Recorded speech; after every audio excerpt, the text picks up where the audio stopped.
should I do? So you've given me the choice, right? So thank you. So I'm learning from the ancient wisdom lessons pre-lunch. So thank you very much. I'm thrilled to be back in Baroda after, someone said 3 years, or definitely 2019. So always a pleasure to be back, and thank you Harish and HR Milestones for this invitation. I must admit that Harish has not turned out to be the best report on my team, because he has made a cardinal type 2 error. You know what's a type 1 error and a type 2 error? Type 1 error is when you have still some good sample of apples left and you still have to pick only 2 or 3 or 5, and you left out another 3 or 4 or 5, right? That's a type 1 error. It's a good problem to have. A type 2 error is when you pluck the wrong apple and you get shouted at home when it's discovered. So the subject of ancient wisdom, I don't know what was on his mind. I don't know whether he drinks or whether he had. He invites me to talk about ancient wisdom. Now, neither do I know ancient nor do I know I am wise. And definitely, I was very fortunate to hear Dr. Pillai's session. After that erudition, I actually feel a little pygmy to come and speak after that. I missed Christopher, your session, so loss is mine. But I really enjoyed it. In fact, a few lines that you mentioned, the Rajguru one and stuff like that, were almost like ancient wisdom. I have read my share of fables and quotes and stories and some bit of the odd shloka, but so don't expect the morning brilliance in my session, right? So that was in the morning session. The other twist in the tale was I was told that I was speaking on future of management or something. Now that is like a coup, right? You get me in for something and then you suddenly say that probably we've changed the agenda. So now I don't know what I have to speak on. So we'll do that. I also, having been a student of history, I am not necessarily a great believer in periodization, particularly periodization of wisdom. There is nothing ancient about wisdom. Right? And what is ancient, what is medieval, what is modern, what is new modern, what is contemporary, we can debate till the cows come home. But the fact is, there is wisdom. And the idea, at least that I will have, is to share perspectives. Whether wise or unwise, it's for you to choose, decide, pick, right? In your Q&A, you will have the opportunity of throwing every rotten apple and tomato you can think of at me.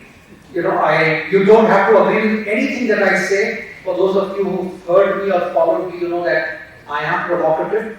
It does not mean you have to buy peace with me. You can agree to disagree. So that's the third caveat.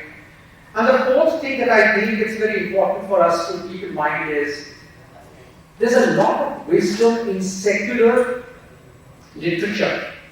And when I'm saying secular, it's not just religious. I'm not saying Sanskrit or in Pali. It could be Latin, it could be Greek, and I think Dr. Pillai alluded to that. I genuinely believe wisdom can be drawn as much from Chinese as you can draw from Greece, as much from India as from anywhere else. Right? So the idea is that those of you who have an interest and passion in it, there are wiser people to reach out, connect, follow, because someone who's doing a DLED after PhD, I just kind of think, my God, how much shlokas and how much of, I'm more a practitioner.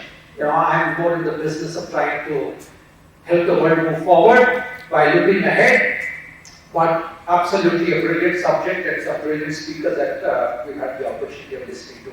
So having said that, what I thought I would do is I will talk about 5 themes which definitely have roots, and the 2 wise men in the room particularly please confirm that I will not be speaking out of context. There's a lot of substance in the word's history which you can connect with realities of modern management, at least the way I think. Can the list be longer? Should there be a better 5? By all means. I have decided to choose my 5 for this session today. And all of them will allude to HR, and as I was sharing with some people at lunch, one of the big reasons why HR is struggling in its remit today is both HR and the beneficiaries of HR, starting from the board, the CEO, the executive team, the rank and file leaders, they do not understand the difference between HR, the function, and HR, the agenda. Am I connecting? There is a larger agenda, it's a strategic agenda, which is HR. There is a small function called HR, a very small function as part of a larger organization, which is HR, the function. And 90% of the HR experience or deployment of HR gets done by 90% of managers and leaders. Unfortunately, HR is happy being the doer rather than understanding its strategic remit of actually being able to get it done. Until we crack that puzzle, the idea is not to be in the HR rabble-rousing mode today, but it's very important to even listen to my 5 themes wearing that larger lens. How well am I individually as an HR practitioner, and how much as an HR function in the organization I serve am I truly playing to this ask of what, since Harish used the word modern management, you told me, so I'm taking that license for future management is very important. Make sense? Am I connected? Give me a cheer. Yes, no? Yes, everyone's awake. Who had more than 6 jalebis? Thank God, I was starting to feel guilty. I love jalebis, so I ended with 4. So, good. So, alright, so let's come to the beat of the conversation. The first theme that I believe is the link between the past and the future is purpose. If you read literature, or you remember even your Amar Chitra Kathas, or you remember whatever else that you might have heard since morning, the very, very important question that I raise with organizations I advise or boards I work with in India or anywhere else in the world is purpose. Why does your company exist? It sounds a very simple question, but I can confirm to you, chairmen of the board have put down their spoon and fork when I'm asking that question. Why should you exist? What is your right to exist? And even when you look back at a lot of folklore, the question is, there is a purpose beyond the here and now, beyond the immediate. And even in the world of startups, I ask a lot of startups, forget that there's money to be made. Forget that you want to be a unicorn. That is not the purpose why you exist. What is that purpose? And the reason this is important is, purpose actually defines why you exist. And if you don't get that clarity, you will possibly lose your way because there are so many distractions of opportunities and choices, you don't know which way you're going, and at the end of the day, you become an average house. So including some of our sponsors who came and talked about it, it's free advice straight away. Ask yourself a deeper question. Yes, you want to be a $1 billion company next number of years, but that's not answering the question of why you exist. And it is so materially significant because A, you don't want to lose your way, and more importantly, when you start building an institution, when you start building your ecosystem in and around you, people need to have a sense of shared destiny with you. And building a sense of shared destiny is easier said than done. Because each one looks at the problem and the possibility with his or her own individual lens. And that is simple human psychology. So in this example of Varner saying, I'm sorry, I'm stealing on some such beautiful examples you gave, for almost answering that question, what's the purpose? What have monkeys got to do with getting Sita back, honestly? Big deal. She's the more evolved species, a better New York cousin than our cousin in Chikmagalur, right? How do you get that sense of alignment? How do you build coalitions? How do you build what a lot of companies talk about, ownership mindset? It is all about getting that awareness. And that has to be crystal clear. It doesn't have to be a very strong quantification or articulation of 25 lines. It could be 5 words, 4 words, 3 words. I mean, modern and more recent times when in the heavy equipment lifting industry, Komatsu, who was a challenger to the world leader Caterpillar, they used 2 words. Encircle Caterpillar. It just captured the entire, because whatever Caterpillar was seeking to serve, do, deliver to mankind, if you encircle Caterpillar, you've kind of gone there and beyond. So it's very important to ask ourselves. So that's at a collective level. Even at an individual level, what is the basis for your own existence? Why do you exist? Personally, professionally, what is your purpose? And therefore, clarity about the purpose is very, very important, because whether you are in the world of Mahabharata or the Ramayana or whatever else, you will always be in situations where you will need to double click on your purpose to say, therefore, what is the response to have. Otherwise, you don't know. You are making a tactical changes and corrections till you got lost in that wilderness. So purpose is a very, very integral, and I mean, I write a bit on purpose, and there are many professors. There is one Professor Gulati at Harvard Business School. We exchanged something, deep purpose. So some of you who are fascinated about the subject understand that, because it doesn't matter what kind of institution you are in. And it is not about mission, vision. First of all, you should never say vision before mission. Right? So we do not get into that space. But what is your own purpose? Ask yourself, if someone asks you that question at the end of the day, what is your purpose? What would you say?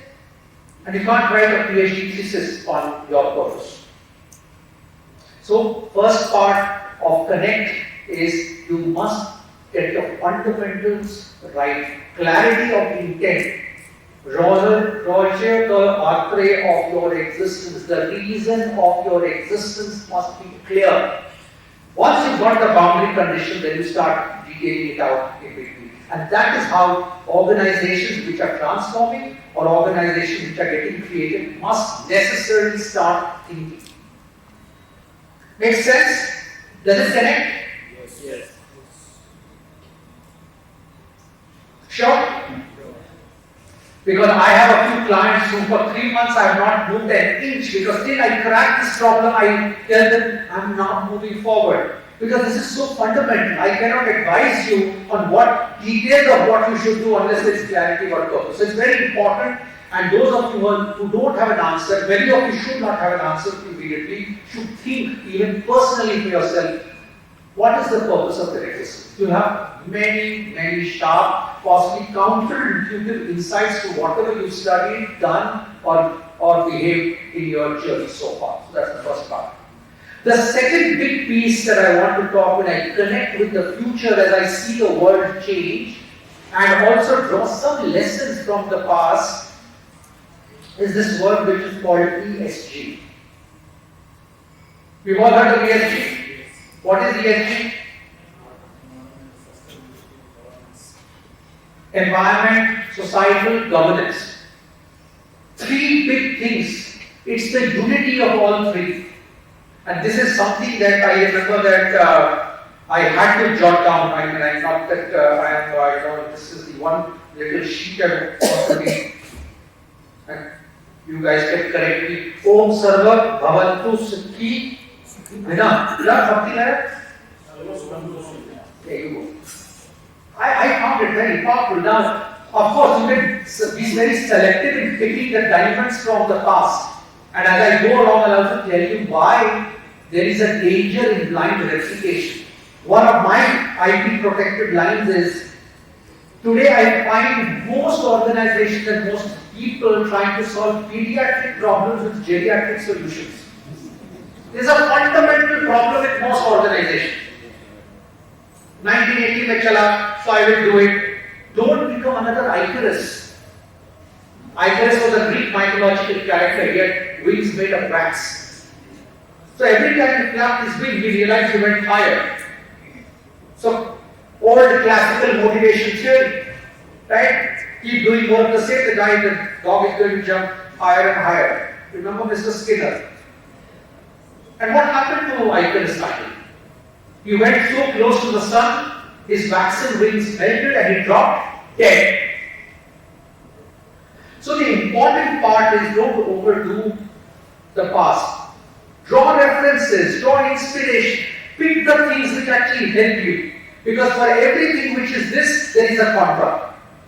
It just, you decide which one you want to pick. It's like a legal treatise, you can actually pick an argument from the same source and have a counter to that.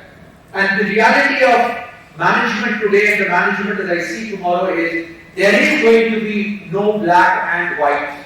The world is going to be grey. It is on the one hand and it is on the other hand. It is not either or, it is and. And this is the dilemma of leadership today.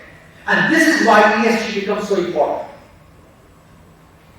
If we are wanting the health and happiness of everyone, it is basically trying to get the trinity, the unity of benefits for everyone else. You do not trade the long term for your short term, connected with your careers also. The world is getting increasingly short term, but your lives and the need for you to deliver is increasingly becoming long term. And I don't want to get into details of ESG, but the fact is there is a huge environmental issue. Businesses are being made and unmade on that one criteria alone. And if you go back to a lot of ancient writing, the purity of rivers, for example, the reverence for rivers, the reverence for forests, for people to kind of do their penance and realization in the mountains, why was it happening? Because there was obviously an ecosystem around it which allowed people. Today we go for our offsites to these places. So profundity, the eureka moments come, but at the end of the day, if you don't preserve the ecology and the environment, you don't have. So if plastic straws are banned, plastic straws are banned. Should have been banned earlier. Similarly on society. And just leave this issue of LGBTQ, pride, all of that issue is also about that community versus company, interests of the larger ecosystem vis-a-vis the profits of the company. The triple bottom line, the sustainability reports, it's all coming from trying to see yourself as a unit operating in a larger ecosystem. And unless that larger ecosystem is sustained, supported, benefited, you cannot survive. This is exactly what I think in the past people said. You cannot look at yourself in isolation and governance. And I'll talk about that in just a little while. This entire concept of even Raj Dharma, of governance, is actually very interconnected. Right? What should be the right thing to do? How do you think? And today we are thinking even global. We are not even thinking national or state. We are thinking global. And I believe that from an organizational business perspective, and I can tell you a lot of requests I get is probably get me a director of the board with an ESG background. It's the hottest skill right now in the market. Everyone is looking for an ESG person.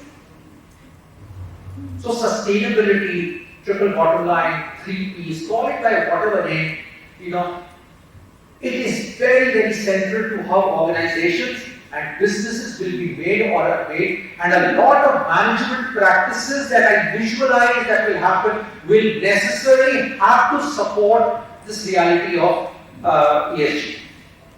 And this unity of purpose is not new. We think it's new. We think it's been given by the West. But it's there in our own history. We've chosen to forget it. So purpose was the first. The second big thing that, and as well as HR, let me keep connecting. Purpose, very important for you to make sure you understand the purpose and you get the larger ecosystem to understand.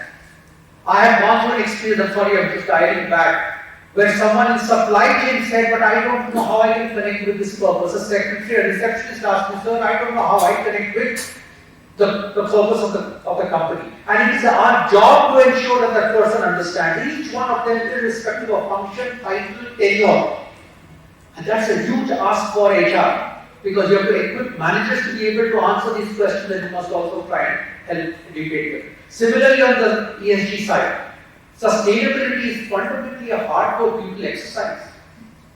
It's about rewiring minds.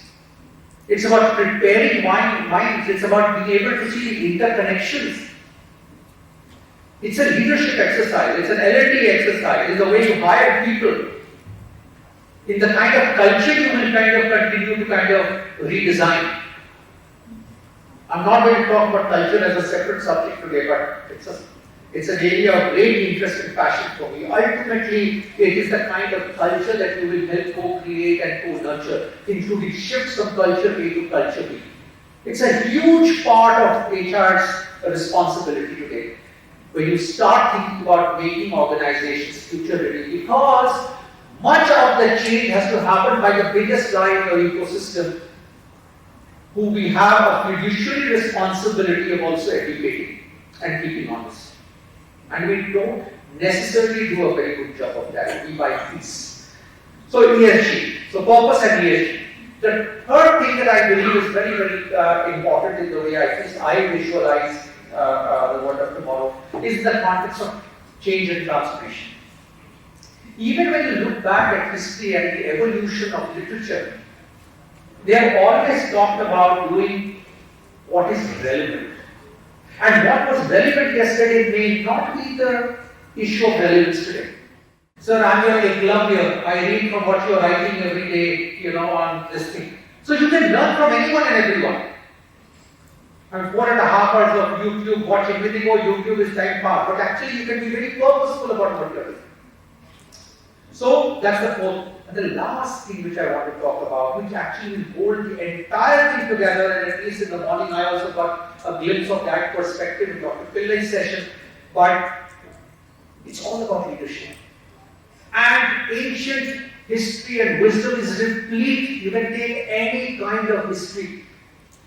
Examples and strands and threads and shreds of every dimension of leadership that you want to practice. You look at Chinese, you look at the Greeks, you look at India, you have enough of that. So I again don't want to go there. But I want to talk from a future perspective about leadership in general and a little bit more about self-leadership. And our books and scriptures also have a lot about self. You cannot do Raj and Dharma if you don't practice self-leadership. And the question is, how many of us are willing to be vulnerable? How many of us are willing to tear off our face masks and say, this is me? We're all putting a certain impression. We are trying to manage impressions. The reality is, unless you manage self, you cannot manage others. Unless your individual mindset changes, there is no way the mindset of the collective will change. So all of us here in some way or the other, we are in the business of leadership. It doesn't matter what industry you are in, whether you are making garments or you are making heavy equipment or software or hotels, fundamentally you are in the people business. Your customers are people, your stakeholders are people, your regulators are people, your associates are people. And people respond differently. So the reason I'm raising this is, as we look at the future of management, I believe as employees are not clones of each other, and you will need to atomize, mark my word, you will need to atomize, individualize experiences which work with X as different from Y as different from Z. In HR particularly, we have been used to doing one size fits all.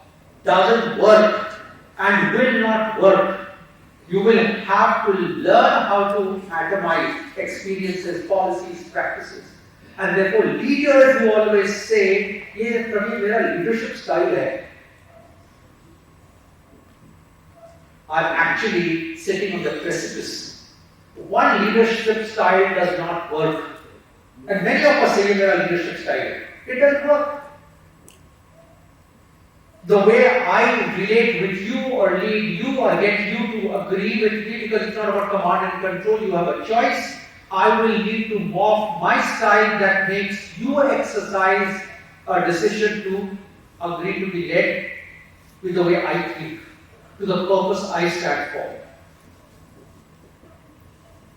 It is not about instruction anymore. Whether it is servant leadership or it is whatever else we can keep discussing. But leadership will have to flex itself. And for leadership to flex, one will need to look very closely at self-leadership. Your own humility, your own inquisitiveness, your own willingness to be vulnerable. I use this word very, very often, and for years now, vulnerability-based leadership. Are you willing to be vulnerable? I've got feedback from some of my team members in the past. Praveen, aap aisa kyun bolte hain? Why do you want to look a little weak in this? I said, the reality is I am weak. Because only when I am saying I am weak can I solicit someone's help. If I want to say, boss, I am the dada of everything, and I am not, I am setting up for myself for failure. So authenticity. These are all issues around self-leadership. So unless you start practicing this within, and it's a journey of both discovery, of humility, of understanding, working, checking in, there is no way you will build the new generation of leadership that the world needs. And actually this is one of the biggest, while I said ESG is the expression, if you ask me something that I feel very, very concerned about across all companies, and I'm not talking Indian companies alone, it is leadership. Every person or every board who reaches out basically says, Praveen, I don't know whether we have the quantity and quality of leadership that is needed for us to reinvent ourselves. That's for us to pick up, that's for us to run with, or that's for us to disappoint the world with. We live in such interesting times. Never has HR actually had an opportunity of impacting so deeply and so substantively. And it is very true. We'll always say we don't have time. And again in the morning we had some references to that. We'll never have time. The question is, you decide where do you want to prioritize your time. You will never have time. And it's an issue of choice. Therefore, the world, governments, nations, individuals, HR, we are standing at a cusp. Which way we turn is in our hands. And that is what is judgment. Right? It is judgment. And for HR, it is even more delicate and difficult because HR is, and I've used this line earlier many a time, from the doorman to the chairman, everyone believes they have a PhD in HR. It's like me saying Virat Kohli should have hit this stroke sitting in my drawing room. Go and do it. It's tough. It's very tough. But that is our job. And as HR, you are in the business, therefore, to influence. People may think you have authority. I can tell you, with all my history of HR, we have zero authority. But we have unparalleled influence, disproportionate to our rank, tenure, experience. And those in HR who are able to actually leverage this weapon called influence, you will be home. And therefore, my parting counsel, if I may, as we look at transitioning from all the learnings, from ancient times to getting ready, because finally, when the rubber hits the road, it's got to deliver. That is where your future creating, where your value creating. If there is one competency that all of us who are in the HR function should very, very single-mindedly practice on, it is the ability to influence non-reporting relationships. I'll repeat, build the competency to influence non-reporting relationships. If your reports, poor guy doesn't actually stay in India particularly have much of a chance. Great resignation may happen once in a while, but he doesn't have a chance. But influence, and I believe you can influence anyone and everyone, from policy shaping to your boards, to your CEOs, to your line leaders, to your employees, to each other. And HR is going to be a function of influence. And that is why I believe so strongly it is a strategic function. It will shrink in size, but it will multiply in impact and influence. A lot of things, and today also I saw some sponsors talk about, a lot of HR will actually get automated. I am guilty, I've blood in my hands, I downsized my HR team in Cipla by 40% in 6 months. Because who runs a time office anymore? And we don't need these jobs anymore. And I personally, again, agree with what Dr. Pillai said. I don't believe you need a complete following attendance and all that. Even if the law has to change, hopefully the law will change. And these are absolutely outdated contexts. And some of you were chatting at lunch, are ex-Reliance, you know what I'm talking about. It is possible to change everything. But you need to be first strategically clear and have that influence to be able, and influence is both hard and soft. So that is my one gift. So I'll just wrap up in 30 seconds. I believe there's a lot of wisdom in the past, but please glean wisdom selectively depending on what is a strategic fit, because there is a contra for everything which is being said for X. And more erudite people here will confirm that. It is your judgment as leaders of business, leaders of people, to understand what works well for you. So that's the first part. Second part is, as we start bridging the past into the future, there are 5 very, very non-negotiables that I see for institutions and organizations, for that matter, governments and nations. Videos about you and all, but it's really a pleasure. So, in a general way, we see there are 2 types of approaches in the organization. One is top-down, and at times it is down-top also. Now, my question is that what's your view? I mean, top-down or down-top? Second question is, if the top-down is missing, how do we at HR inculcate it? Great question. So, first answer is an NB answer. It depends. Right? So, top-down is so-called future-ready. But if your vehicle is 2 wheels off the cliff, you have no option but to do top-down. The reality of most organizations that I see is, between the two, it is more expedient for the top to be aware. Partly because they are aware of the landscape, should be aware of the changing landscape a lot better. But the way they can do it is by making people feel involved. Right? So there are many techniques in which you can start doing it, but you start sending those messages and signals. But if it's a crisis situation, you don't wait for Janta to keep telling you ideas, etc. You take some instructions. The challenge is sometimes you choose not to do because you don't know what if I'm wrong and what if I lose space. But the fact is you're at the top because you have to put your head at the chopping block. So if you don't have the luxury of time, it comes from the top. But otherwise, it's great practice of allowing it to happen. The second question is actually a reality of most companies. Even if the big guys want to change, and again, I think I was sharing over tea or lunch with people, most of the chief executives, and this is my experience, is when we come and talk to my team and change them, get them better. And I've actually told the CEOs, okay, that okay, they don't have this, they don't have that, what has been your role in this? Have you ever told them? No. So I have found the role of HR, and particularly the CHR, to be a very, very seminal role. Not everyone in HR will actually have an opportunity to talk to the big guy, but whoever is the big guy for that particular person, but the CHR for sure, it is your almost fiduciary responsibility of showing the mirror. And even if the guy does not like what he sees in the mirror, or she sees in the mirror. My individual.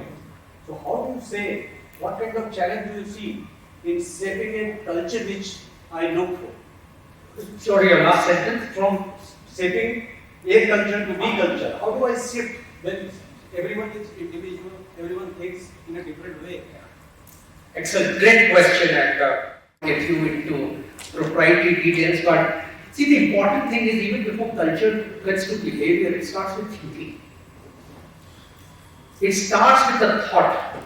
And many a time people don't think that that's important. We only look at the behavior. Start with the thought, the mindset, the beliefs that you kind of live with. Okay? Now put your thumb the wrong way, the ulta way.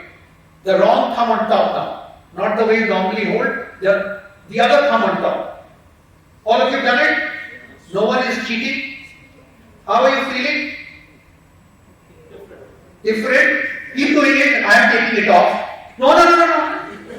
SOP says keep it here. How are you feeling? Different? Yes, different. Any other words? Uncomfortable? Awkward?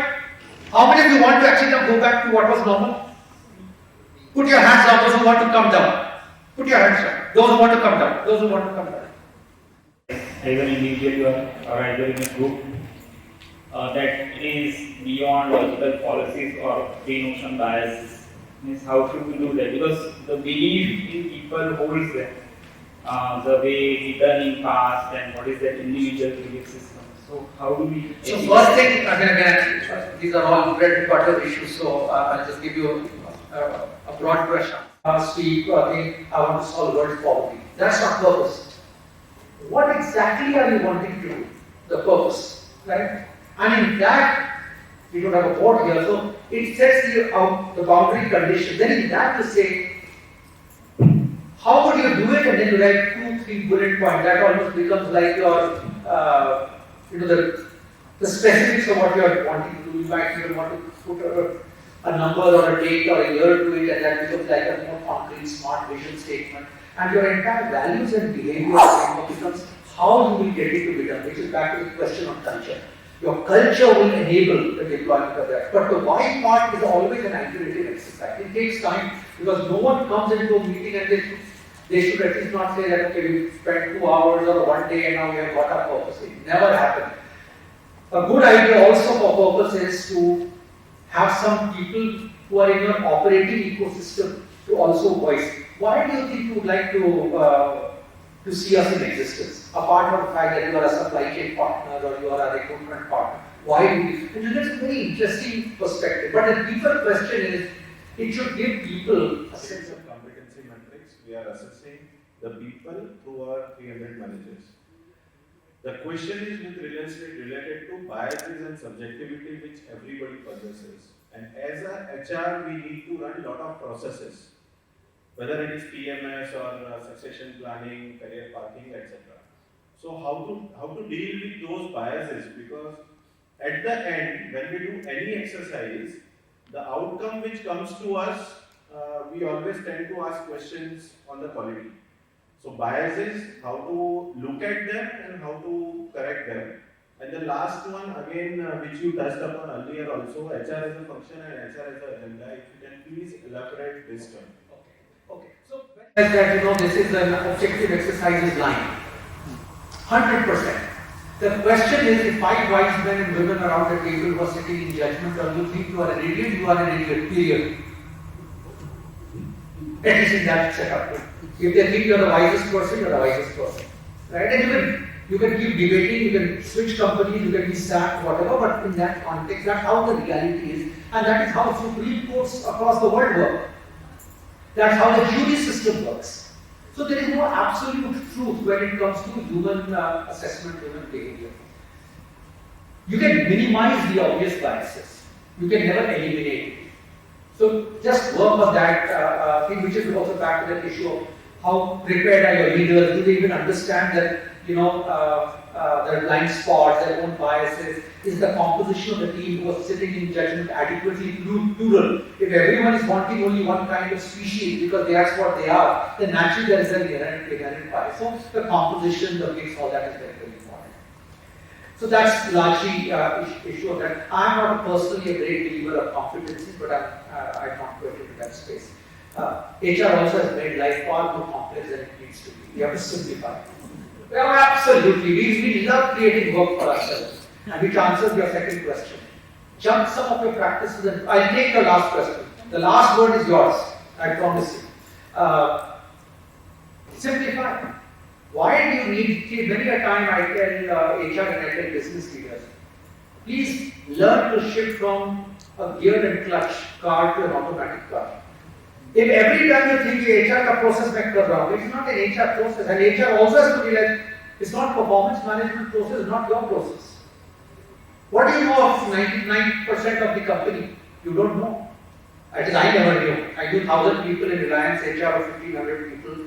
That I will take ownership of. Rest I am only influencing, I am advising, I am ideating, I am proposing, but the exercise is done by their managers.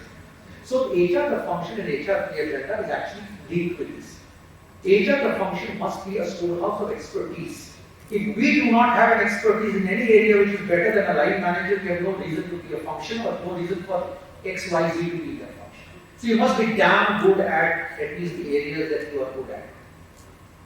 More importantly, HR, I visualize, will be a strategic function. You will be an architect, you will be a co-owner, you will be a co-coach.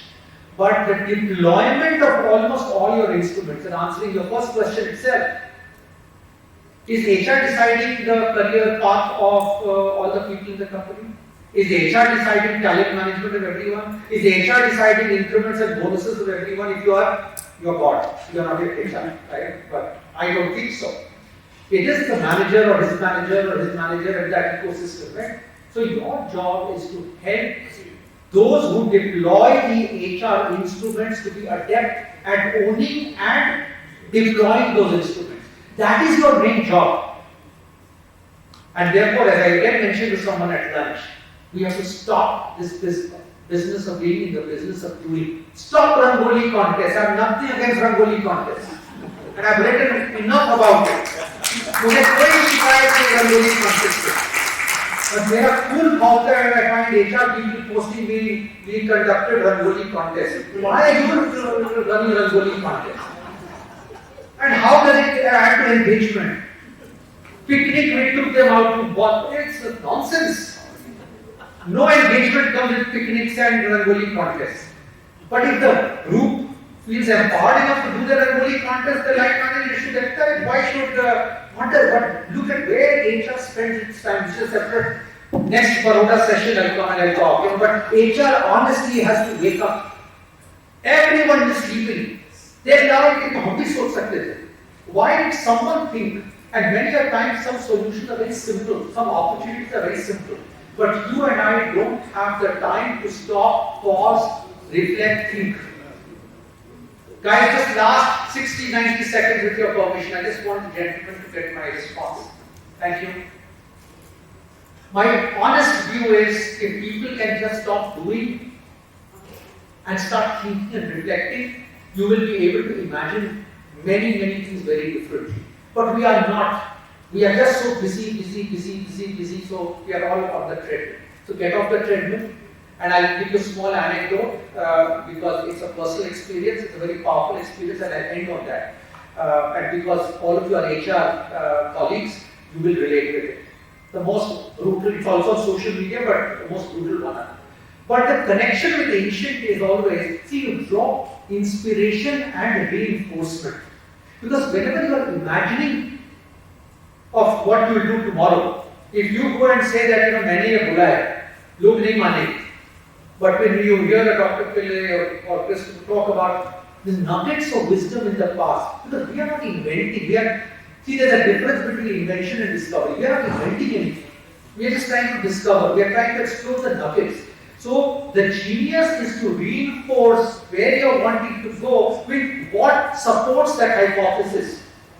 Right? And I'm saying it could be ancient, it could be medieval, it could be from Europe history 10 years ago, I don't care. Right? But it is reinforcement. Because most people are here going to be practicing, they are living the world of reality. They are not researchers in the true sense. But they must have the jigyasupan, the curiosity, the inquisitiveness to be able to pick stories, metaphors, examples, and plug it into this visualization that you see. And that is where the two of them come together and hopefully it will create magic. That's the way at least I seem to understand the question. I don't know whether that's the answer. But I take that little anecdote with your permission, very quick one, since, I was 26 years old. I was a blue-eyed, and Joel here, where is Joel? Yeah. Joel was part of my doctorate in HR team at that time. So, And I was suddenly told one evening that, you are being promoted as the global CHR. In my life, I have never asked for my promotion, I have never asked for a rupee, I have never asked for a stock. I was shocked. That was one night I never slept. Not out of happiness, but the buck finally will stop with me, right? Till that time, 80% of the HR of that company was with me. I would go to the board meeting, but I was always sitting to support the CHR, not the. Exactly 5 weeks or 6 weeks after that, and I was kicked upstairs from the HR floor to the executive floor to the CEO, to CEO, we were an all glass cabinet, so I did not fill that last position because we were going through a bit of a financial squeeze. So I was doing that old job, and I was now the CHRO, which is a very different job. And so old agony aunt, so people still continue to come to me and stuff like that. So 6 weeks later, let us say the CEO comes with his cup of tea that afternoon. And it's all on tape if you discover it. Someone asked me in an interview and I gave you the story. But what I wanted to share was, except for this gentleman, G. Prasad, who was the promoter and the CEO at that time, I have never seen in my own career, nor have I heard a second story like this. And it's a very inspiring story. Everything that he started asking me was like, he was telling me, I made a mistake, I promoted you. Why do you sit so late? Why do so many people want to see you? Why are you correcting grammar of this announcement you were to send me? If you are the only agony aunt in the company, sack your entire team. So Joel has saved your job. Right? And it was one after the other. And suddenly imagine what it does to a youngster who has become a CHRO for the first time. And finally he says, Praveen, when do you get time to think? I muttered like every one of us in the room would do. When I do this, I think, I knew it for sure. Right? Because I know time to think. I work 13, 14 hours every day. I was trying to save pennies doing IP phones to Brazil and US because ISD was very expensive. I was working so many hours because I loved the company. I was doing the VP HR job because I was saving money for the company. See, look at how the world things are different. And we never stopped to think. And he asked me this question, when do you get time to think? And after I mumbled, jumbled, whatever I said, he says, Praveen, why don't you do one thing? And those of you who are big bosses will know, in our offices sometimes we have a round table also. And black chairs, most offices, right? He says, why don't you lean back into your chair? Put your feet up. Now imagine it's all glass. Anyone who comes to the floor will see, ye HR ka banda to so raha hai. Visualize. Since we talked about you don't touch that thing, right? And just shut your eyes, push back, tell your secretary you're not available, you're not meeting any external consultant, you're not meeting any employee, you're not meeting anyone. Just shut your eyes and think, you know 5 years from now where you're wanting to go as business, you know the challenges. Think about the leadership we will need. Think about the culture we need to change to. Think about this. And you come and push me to make those changes. It took me 3 weeks. Yeah, we must applaud Prasad for that. 3 weeks. My confidence was, I told my wife that meeting. That wasn't politely telling me that, boss, I have covered up with my selection. Should I be quitting? But the rest is history. And you guys want to hear me because I went through those little crucibles. I hired a guy from Infosys within 48 hours. We became a great team, Kaushik, right?